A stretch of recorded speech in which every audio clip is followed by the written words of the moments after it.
ever. Because I be the champ now, check me out, sitting down. Super duper rapper, what the hand the person chicken back. I was a man in a house. So it's 20022025. Very nice numbers. And I'm counting the days because this is the 51st day of the year. And we also have 2 weeks to the Heritage Caravan. It's happening from the 2nd to the 9th of March.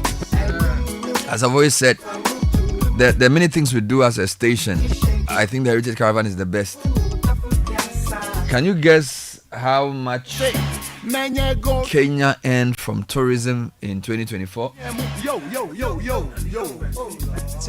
Yes. 1 billion?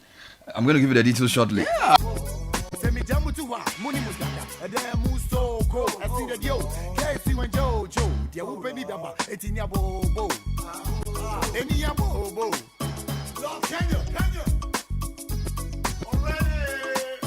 Yes, they got $4.3 billion in 2024 from tourism.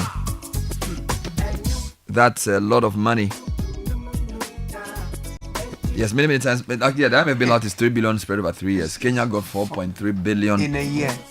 Yes. Hey. But they have built a system to. So one of the things we're urging is businesses around tourism, please up your game. And I also like the fact that some, I'm in two minds on this. The Independence Day celebration being taken outside Accra was costing the state a lot of money. Yeah. And I don't know the extent to which it was helping the local economies. But I certainly believe that big events like the Education Forum being launched in Ho is a good thing. Yeah. And I think, for example, that the government can pick a region and decide what they want to promote in those regions. And if you say, for example, you want Ho to become your conferencing hub, in addition to what Accra can do, then it means that the hotels there and the airport there must be functioning properly. And that can also help boost the local economy. And one of the things it could also do is that if you have rural or non-Accra cities booming, the drift from all those places to Accra reduces. So it's in our interest to also develop other enclaves of economic activity. But that's for another day. Let me say good morning to a couple of people. Happy birthday to my special goddaughter Ikua Osei Amuafun of Flowbar School Primary 1, Adenta. May her day be as bright and filled with joy as her radiant smile. As you turn 5, may your world be adorned with laughter, love, and endless adventure. From Julian, her godfather, Sewa, her mom, Kendricks, Kendra, Ubia, Kweku, and Gucci. Good morning, Bernard. Kudos to you for your delivery yesterday. Kindly wish my dear Majua, Mrs. Rebecca Ajiman, a happy marriage anniversary. It's been 15 years of memorable experiences. Thank her and the children for me. I can't do what I do without their push. Lovely. Thank you. Rebecca Dr. Collins Badua Jimai. ABC, I call you. Director, University of Ghana, Pan-African Doctoral Academy. Coming in from your husband, Dr. Ajiman. I want to say a special birthday to one of the people I really admire in this country, Dr. Tony Otin Jesse. All right. And one of the reasons I like Otin Jesse is he... Tropical. No, that's the man. But I like him because he's able to use his knowledge to help people in a very unique way. I urge young journalists to get his lecture on the economy he delivered in 2023. This was around November of that year, or December, or early 2024. It was a lecture on the economy. Now, I like Tony Otin Jesse because, he did economics at the university and then he did, I think, law. I said this at the lecture yesterday. He is not very interested in showing you how much he knows by flaunting his knowledge with big jargon. But when you listen to the lecture about what we need to do on our economy, he's very pragmatic. So he's basically saying we have 60 years of what works. Let's not. So he's not into, we like IMF, we don't like IMF. He's not interested in those things. Does it work? Can it create jobs? Can people survive. Do you understand? He's very practical. And I really think that for the Ghana Economic Forum or whatever we're going to do, we need to have a practical approach to the economy, you know. And the word is pragmatic, as against dogmatic. So dogmatic is more, look, This is how it's been I'll done. die in my socks. I'm socialist till Jesus comes. And he's a pragmatic economist who's an entrepreneur. The other reason I like him is, and let me be very careful here. So I know there are people who are very good economists, and I'm not doubting their economic knowledge. But you see, I think the purpose of knowledge is application. So I always tell people, what I know is media. That's what you do. So even though I studied economics, I'm not an economist because I have not been able to use economics to free anybody, to create any job. But what I know is media. And I've used media to help people. I've used media to rally, build hospitals, you know what I'm saying? I've used media to raise millions of cities to solve problems. I've used media to expose things. So you actually, this is my argument. You don't know something until you're able to use it to change lives. You get it? So education is not meant for you to know it to pass the exam. That's the minimum. Knowing it to use it to change a reality is the real knowledge. You get it? So he's done economics, he's done law, and he's run a business that's strong. Yeah. And he's been University Council chair. At the time he was University Council chair, he had this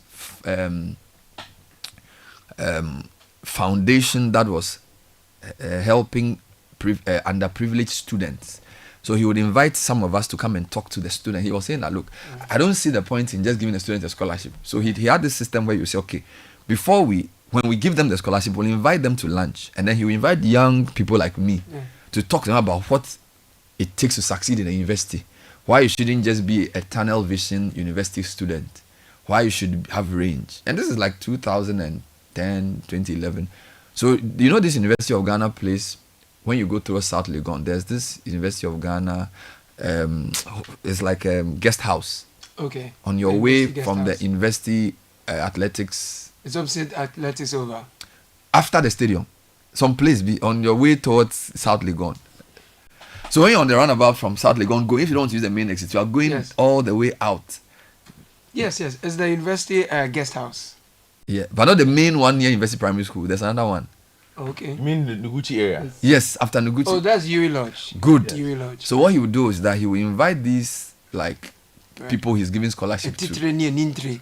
Good. And then me and some people will come and talk to them about what it means to be a university student and how you should be more what's the word? Like you shouldn't just be one-sided. Don't come and just do Booklong, do other things. Be athletic. Good. And these are people he will pick from like deprived regions. Okay. So what I'm trying to say is that let's all strive to be practical people. So he also does media. So I can say what you know is media. Yes. All right, because you study theater arts, but you've not used theater arts to give anybody any I job. studied media. No, I'm coming. I'm trying to make a point here.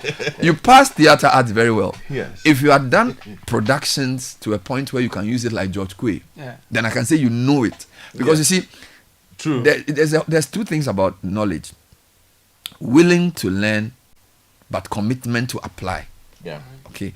I think our universities need to emphasize more application. Application. Okay. So when we teach people economics, let's teach them the economics in a way that they can apply it in managing something. I'll give you an example. There's an economist from I think it's New York University. He's a Ghanaian economics professor. I came to give a lecture in Legon like 4 years ago. He basically he's from a Kumadan or some place in Kumewu or something. He's developed a model to help farmers in his hometown to basically get better prices for their products. And he's written academically about it. But he has a project that does it. So he can actually tell you that there are X number of farmers who I have helped with my model, and it's working. Yeah. Okay. I think one of the things we need in Ghana is practical knowledge. Practical knowledge. All right. And the way we teach people doesn't make them practical. Okay. Now, when I was studying, when I was in Presec, we used to do differentiation and integration. And so we had our maths teachers who will come to teach us pure maths. So pure maths is proving things that exist. Yes. But applied maths is using what you've proved. Do you get it? So pure maths proves a relationship between two things. Okay. And then applied maths says, on the basis of what has been proven, can you use this to solve this problem? Right. So a lot of times when we do differentiation, they will then the lecturer will say, okay, now let's do applications. So they will teach the thing. So the first part was, what is the relationship between this and that? You you solve it. Application. Now, I think applications is the most important part of knowledge. Okay. And we need to hold up people who apply their knowledge more than people who just show that they know it. Right. Okay. So I'm using Otin Jesse, and I'm not sure he even wants me to do this. I saw a birthday advert Right. in the Odeni Huaba. Ah. Okay. So measure your knowledge by how you've been able to use it. Wow. And in our context as a people, using knowledge is using it to help people. Right. Let me give you an example. Law. Okay, so I was talking yesterday about how a lot of the civil rights activists in Ghana in the 1800s and 1900s, they used law and journalism as a tool to help people. So Akoto Ampao would use his knowledge of law to say, this is not fair, I'm going to represent you for free, or I'm going to fight against this unjust law. As against this, you need to make money. Or a lot of the Aborigines Rights Protection Society people would use journalism as a tool. Yeah. So for them, they were proud to be called, like the guy called J.E. Kesley Hayford. He was a lawyer, he was an author, but he was a journalist. And he was using journalism to propagate his idea of African whatever. Yeah. Okay. I'm trying to say that like this is where a lot of people who want to go to law school. So like this, there's the big stories about how the law school is rejecting people and things. My question is, how many of them even want to use the law for development? Because law is one of the best tools for development. Okay, like no, it is like it is. Let's take Galamsey for example. EI 41 something was a tool of destruction. A law that allows you to mine in forest reserves is a bad law. In the same way, you can write a law that says that for anybody to mine, the EPA must do A, B, C, D. That's law for development. I think that our lawyers, our economists, our journalists, our mathematicians, our engineers must begin to say, they must begin to question how they use their knowledge. Okay. And society must hold up people who are, what's the word I want to use? Appliers of knowledge. Right. Not purveyors of knowledge. Because our media space likes displaying. Charlie say, hey, this weekend, Charlie, this guy was on the big issue. Charlie was displaying his knowledge of the law. He's so good. Yeah. I am very cynical towards those things. Because for me, I don't see the point of showing you are good. Because you see, anybody can learn something.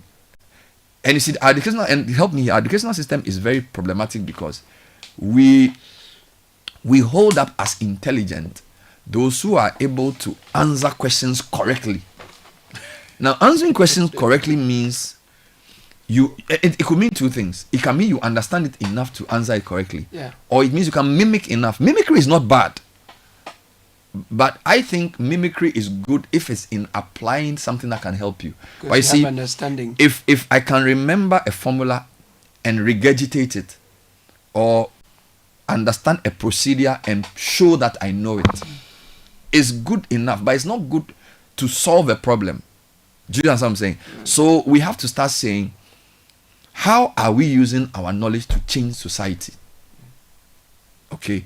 How are we using our privilege as a people? And this is where Booklong becomes the problem. So what is Booklong? Booklong is, you know, a lot of theories, but you have not used it in any way.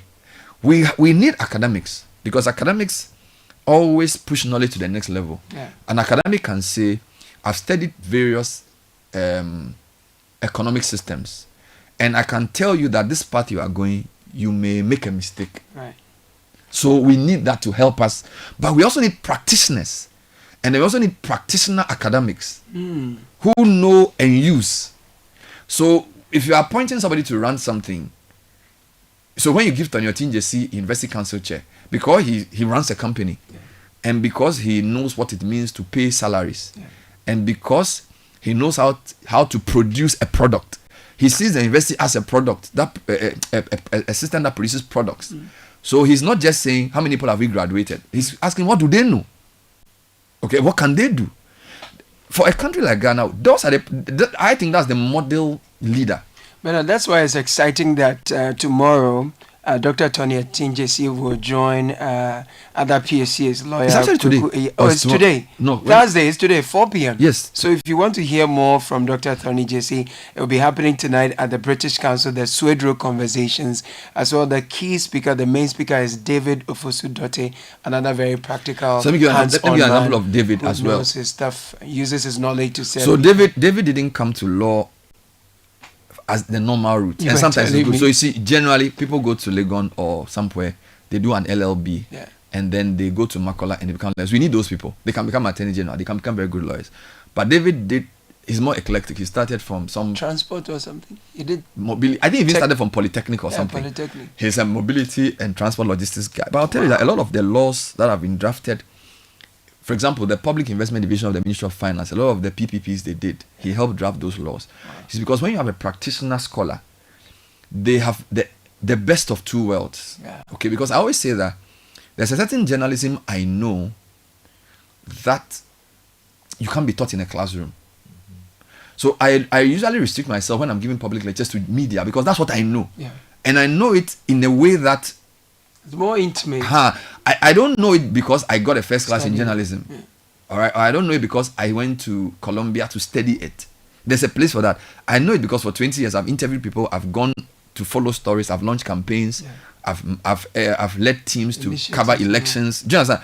I've done it in a way that I can prove it. It's at my fingertips. I want to urge Ghanaians to be practical because you know why? Most of the things we discuss every day, road crisis, Accra is not. It's because we don't have practical people leading us. Okay, we are very bookish. Look, if somebody runs a company for 3 years in Ghana, he can do a lot of things. I think we need to encourage, some countries encourage military service, national service. We should also encourage, for example, if you want to be a DCE, I think you should run something. Run a department, run a school, run a newsroom. I'm not saying it should all be business people because this is not about business, but he's run a company before. I can say, under a boss, I've run a unit. I am the deputy head of a company. I've run something, at least, so it's not just about theory. You need to know how to run something. So if you just take somebody who's very intelligent and just say, come and be a DC for an area. Because when you are running something, there's a way you know people beyond reading it in books. Somebody comes to you, I'm sick, I want sick leave. Somebody says this person is doing this. It even helps you to know people. Okay? And the countries, so if you take the typical Ghanaian political leader, what does he really know? What kind of preparation do you need to lead an organization? It's a very complicated, do you understand? And I feel like we emphasize a lot on he speaks well, he's articulate, he's knowledgeable. Knowledgeable is not onimumao. What do you have to show for it? If you say, because there's a certain look, he knows what it means to lead a media house. It's a knowledge. You can read the theory of running a company, but you don't know it. So I want to encourage the president to appoint people who are practically knowledgeable. And I want to encourage the media to hold up and interview more practical people. Because there are too many theoreticians in the country. And you see, yesterday you were not here. I read an excerpt from the Legon Observer, 18 to 31st August 1967. Godfred, that excerpt, if I read it without mentioning the date, if essentially Accra was not properly planned. I listened to it. And you think that since 1967 to 2025, the problems are the same. right? So I think apart from the mindset of the Ghanaian, we are not promoting practical leaders. Pragmatic. You see, the problems of Accra, the problems of Kumasi, the problems of our spaces are problems that need to be solved by pragmatic leadership. Leadership that's on the ground. Leadership that's, that has a certain sense of reality. I feel a lot of people can speak English. They can read nice speeches. Okay, and the other problem is that in our society, once you make somebody a leader, we force them to just. I'll give you an example. I was at a program last week. They would do a program. We can give a nice speech, say one or two things, and go. All right. I feel like this. It's the real work is not about that. There's more to be done than that. But it's like if you can read a good speech and speak well, they say you are good. But how can you change? What's your track record of reform? Okay, we should be able to say after a year, when we interview any minister, give us your 1 year scorecard on reform. So yesterday when I was interviewing, I'll ask him, okay, when should I call you again for another interview? Because you've told me what you want to do. You've been in office for 2 weeks, no problem. So if you come back in June or you come back next year, February, I don't want to come and tell me that Galamsey is a problem. I want you to tell me this and this is what we've done and this has been the consequence. That's pragmatic leadership. So we have to even change the way we interview people after a year. This month, everybody has a honeymoon. They all come and speak English. Oh, when I come, I'll do this. You understand? Because they're all new. Next year by now, Kofi Bua, you've been in office for 1 year. What's the Galamsey story looking like? Because most leaders like to explain the problem. We don't want that. And I think the president should begin to give pragmatic benchmarks to his appointees. Tell the agriculture minister the top 3 things he needs to do before 2028. Tell the lands minister that, you don't understand what I'm saying, and the media will hold them to say, when the president appointed you, he said you're going to do this, that. Why are you there? Otherwise, we are just going to keep talking, and it's not going to change anything. So, sorry, Otinjesi, for using your name. But happy birthday to you. He's 70 years old. Wow. Actually, he did some nice party over the weekend. No, it's a correct man. It's a proper man. But if you see the people who showed up at that party at Thomas Aquinas and other places, so you will know that he's a proper man. Let's uphold pragmatic leaders. You know, Bernard, I took a school tour 2 weeks ago somewhere, talking about what is pragmatic. You know, and you know, when I came back, I remember walking to you and saying, we will struggle for a while as a country because yeah. Oh, when was this? Last week? 2 weeks ago. Remember when I came back from my school, the school I visited on a Saturday, and then I came to tell you that, Charlie, I visited the school's workshop, and this was not even this was a primary school. Why? What happened?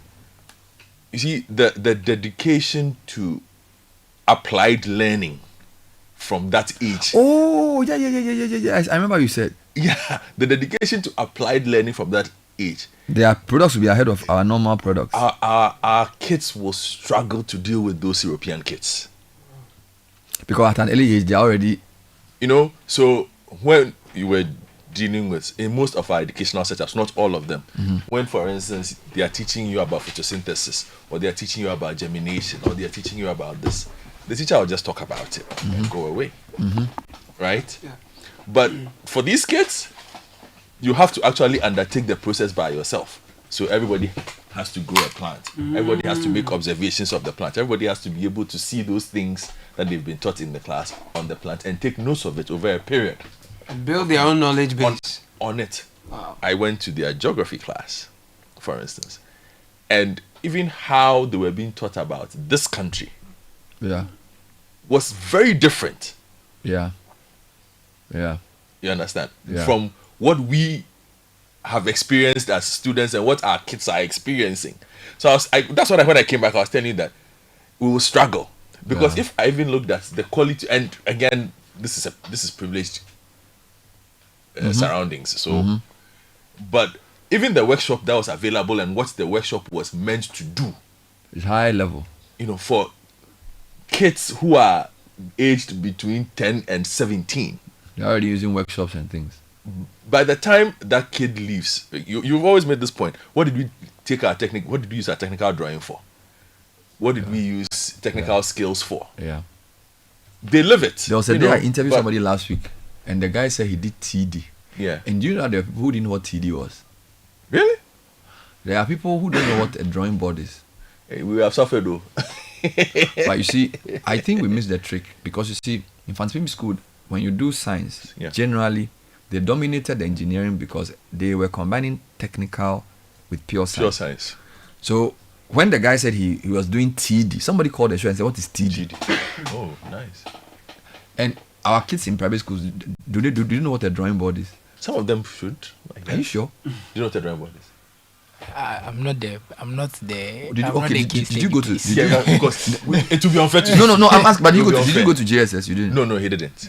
So you don't know what a drawing board is. He's on a different system. But were you drawing?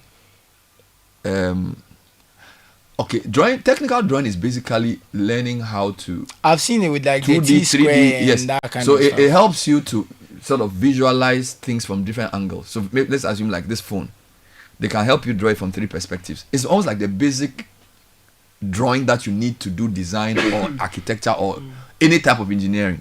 I guess we kind of did that in art. We had art class, so we kind of do But that. art, no, this one is rigid. This is rigid. This is rigid. So they will give you a piece of wood and they'll ask you to show its front perspective, its side and back. So basically, to be able to represent this from 4 dimensions, so that if they split it into 2, you know what it is. That was what we did in JSS and JSS. It's called TD. Yeah. Now the education system, you see, and I actually think we are changing the thing too much. So now my children, they don't know what a drawing board is, and they are happily going to school, But and they'll say, oh, they are coding. But maybe they have other things that No, you but don't see, have. I agree that they are coding, but bro, But I feel like Charlie- that sounds more like math to me. I don't know. Maybe I'm misunderstanding. Yeah, but it was a practical I feel way- like it was we a kind of practical learnt that way- in math, if anything. but were you doing drawings in math?